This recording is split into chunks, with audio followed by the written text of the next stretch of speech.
നിന്റെ ബന്ധു വീട്ടിൽ വെച്ച് നീ അപമാനിക്കപ്പെട്ടിട്ടുണ്ടോ? നിന്റെ ഇല്ലായ്മയുടെ പേരിൽ, നിന്റെ കഴിവുകേടിന്റെ പേരിൽ,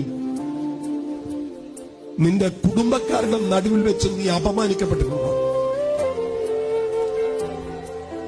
നിന്റെ സഹപാഠികളുടെ മുൻപിൽ വെച്ച് നീ നിന്ദിക്കപ്പെട്ടിട്ടുണ്ടോ?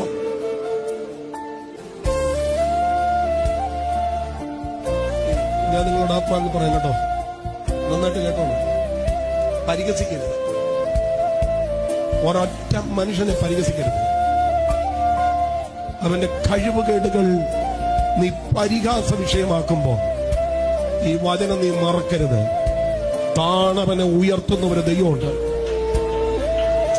എടാ, നിന്റെ കഴിവിന്റെ ബലത്തിലല്ലേ നീ കഴിവില്ലാത്തവനെ അപമാനിച്ചത്?